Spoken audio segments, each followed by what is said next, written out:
Welcome back. For those who are new here, hi, I'm teacher Melike. Nice to meet you. Welcome and welcome back to English Central. Today we will talk about phrasal verbs.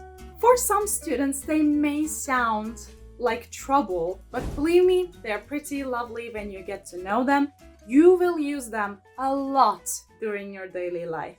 I gathered 10 phrasal verbs to look at today, which is not a bad amount of words to learn a day. Before we begin, don't forget to hit that subscribe button and ring the notification bell so you never miss out on our exciting updates. Now, let's get started. What are phrasal verbs? Phrasal verbs are combinations of verbs and particles, prepositions or adverbs that form a single unit with a unique meaning. Mastering phrasal verbs is important for English fluency. Let's start with breakdown. This verb means something stops working suddenly. As an example, let's say you are driving along the highway and suddenly your car stops working. You could say, my car broke down. 2. Bring up. Bringing something normally means taking an object to someone or something, right?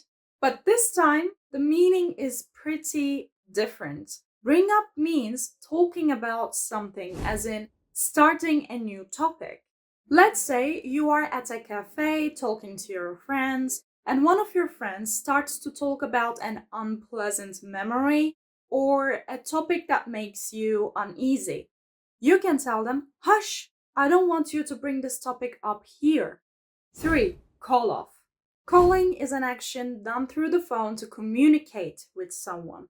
Calling off, however, means canceling something, like they called off the meeting due to the bad weather. 4. Come across. Come across means stumbling over something. It's like you're walking and then you bump into someone.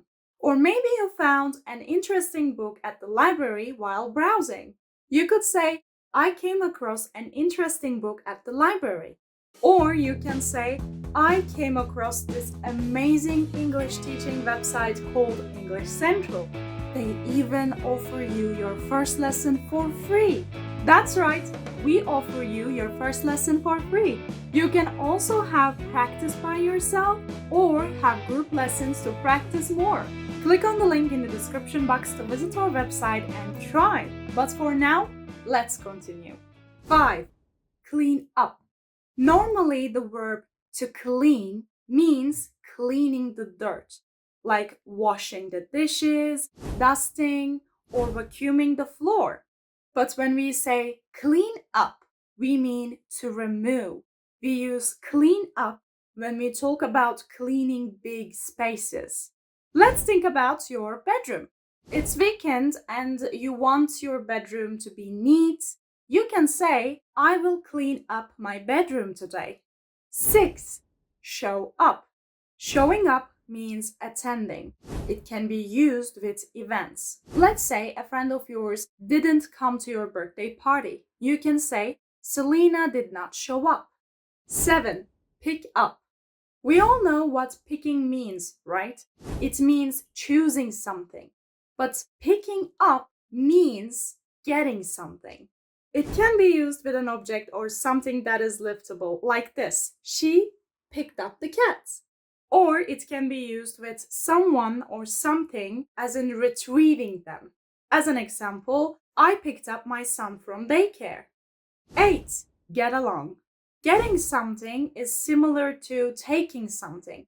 They are not quite the same though. If you're curious, I prepared a video about the difference between getting and taking. You can check it out. When we say get along, it means two people are friendly with each other. They have a smooth relationship. They don't have any problems in their relationship. Like Marta and Mike are getting along well. 9. Look after. Look and after. We know the verb looking, but what happens when we add after? Do we look at people's backs? No, not of course. Looking after means taking care of something or someone. Charlie Swan can look after himself. Bella doesn't need to take care of him. 10. Put off. Putting off means postponing something. In other words, delaying. You can see a lot of students saying, I've been putting my homework off for the whole weekend. I'll be in trouble if I don't start now. And there you have it, 10 phrasal verbs and their meanings. I hope you found this video helpful and learned the logic of phrasal verbs. Would you like to learn more? Keep watching our channel and you will find out. Or if you feel impatient, you can click on the link in the description box and visit our website to learn more about it. If you like this video, please consider giving us a like, subscribe, and click on the notification bell. Don't forget to comment. I'm thrilled to see what you guys think. Until next time, take care.